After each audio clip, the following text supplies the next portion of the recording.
GBPUSD.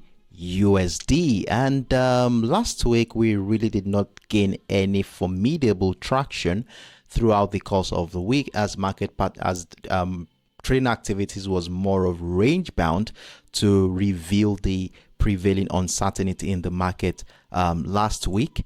And of course, we know what is happening. But during the later part of last week, Friday to be precise, we saw how the pound sterling rebounded, especially after the less than expected disappointing macroeconomic data from the United States. That is the manufacturing from the manufacturing sector, giving the pound sterling to rebound.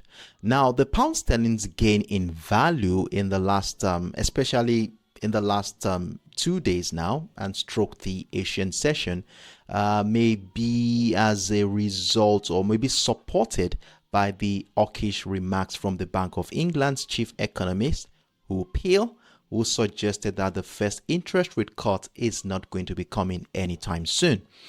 And on the other side of the pond, the US dollar remains under pressure following that disappointing macroeconomic data from Friday, and of course, less hawkish comment from Federal Reserve officials on that same day. Additionally, the recent risk-on sentiment in global equity market has further dampened the appeal for the US dollar, thereby providing some support to the GBP USD.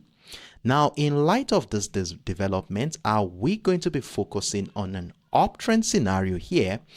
And if there is any chance that the dollar will rise today, what are the factors we will be using to guide our decisions? So what I did on the pound sterling, the GBPUSD chart, was to run through the 4 hours time frame first of all, and this is where my analysis began for this week. And what I did here on the 4 hours time frame was to capture the nature of price action in the last 2 to 3 weeks. And of course, though price has been looking bullish since the second half of the month of February happened, and we can see a couple of ascending trend lines to buttress this bullish momentum, as you will see here.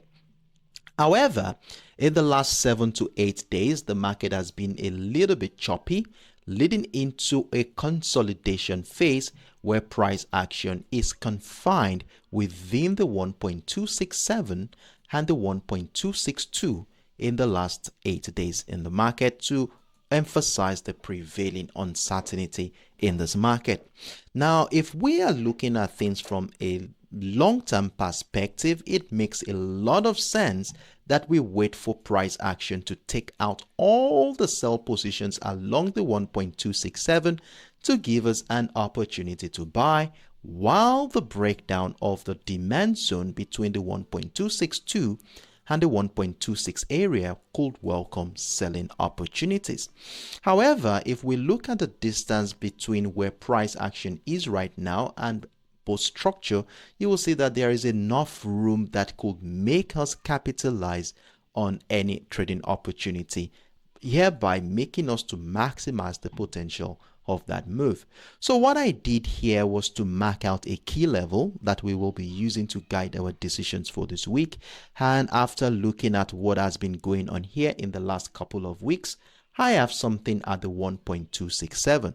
Now look at what has gone on around this area. You will see that this area had been a strong selling niche at some point.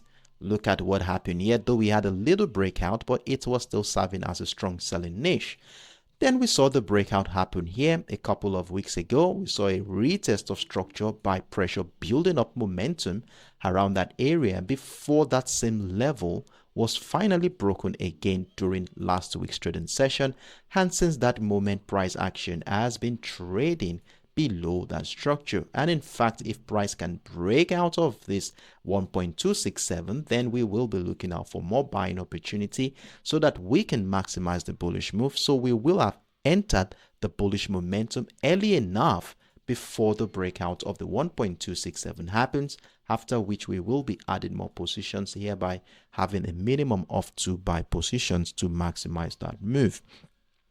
And if I'm going to be selling this asset, I would rather want to see price action trading below this descending trend line, which was broken last week Friday, as you will see here. I would like price to trade below the descending trend line and in fact take out the 1.262 at least, retest of structure before jumping into a bearish move. So as you will see, selling at this point is not looking visible, as buying is looking more promising than selling this asset. Now let's scale down into the 1 hour time frame so we can see how the market participant have been reacting to this key level at the 1.267. Now to do this, we'll scale down into the 1 hour time frame where we begin to see things more clearly. And right here on the 1 hour time frame, the first thing I did was to map out an ascending trend line, which is going to be playing a major role in guiding our trading decisions for today. That is the first one here. Then remember, we saw the breakout of this descending trend line on the daily time frame, all of which is supporting a bullish momentum here. Now, in addition to these trend lines, we can see that the week started with a consolidation phase where price action was trapped and confined within the 1.26670 level and the 1.26520 area to emphasize the prevailing uncertainty in this market. And you know how we do it whenever we have a range bound trading activity. We exercise patience and wait for either price action breaking out of the resistance line of that range to give us an opportunity to buy, or the breakdown of the support line of that range to give us an opportunity to sell. Now, coupled with the fact that the various parameters we've identified on the chart and of course the fundamentals behind the scenes, it makes quite a lot of sense that we look out for structures and patterns that support the idea of buying. So what I did here this morning was to place my buy stop order above the 1.26670 level, and of course the key level for this week at the 1.267 to capitalize on that uptrend move. And for those of us who have been with me for a while, who do understand our analytical approach and you have taken advantage of this opportunity, well done and kudos to you. So I would advise that you move all stop losses to the first entry point, secure this position while we wait for new opportunities. However, if you are new with us on this one, well, it's okay. The week is still very early. Let's even see how far this momentum is going to go. So to project more trading opportunities today, I have a new level at the 1.26800 area, which happens to be the highest point price action has been for this week. And as you will see in the last 4 hours, we can see that sellers have continued to negate all attempts by the buyers to break through that area. Now, will this area turn out to be a formidable barrier for buyers? Maybe it becoming a selling niche that will push price to the downside, or are we going to be seeing a breakout of the structure? So if a breakout happens, I want to have a buy stop order above that area to capitalize on the uptrend move, as we shall continue to buy the GBPUSD all the way to the upside, where a further breakout of the 1.267 area will be welcoming more buy opportunities. So please mark out these levels accordingly, as we will be using them to guide our bullish buyers on this asset. Now, in as much as we are looking out for buying opportunities, we cannot ignore the potentials of sellers. And like I said earlier, talking about the fundamentals, where we saw we had of the hawkish remark from the Bank of England's chief economist, who has suggested that interest rate cut is not on the table at this point in time, giving a window for investors to place their bet on the pound sterling against the US dollar, which currently saw a disappointing macroeconomic data on Friday. However, we never can tell what could happen. The first day of the week will incite profit-taking activities leading into bearish momentum. But one thing I'm looking at from a technical standpoint is this as descending trend line that was broken on Friday. Now, in fact, if sellers come in this market, that is, if selling pressure persists below the 1.26800 area, leading to the breakdown of this ascending trend line and the key level at the 1.267, we may be seeing selling opportunities pushing price into the below the 1.26520 back into the structure before another wave of bullish momentum will happen. The old structure here is still looking very bullish for me. So in that regard, I will not be joining any bearish momentum here at all. But if you are a scalper, a day trader, or a short-term trader, or let me say a counter trend trader, willing to take advantage of short-term trading opportunities, well, you might be looking at selling the breakdown retest of both the ascending trend line and the 1.267, dovetailing to a minimum of 17 to 18 pips or a maximum of about 35 pips to catch on that one. So if you're that kind of trader, you might want to take advantage of that opportunity.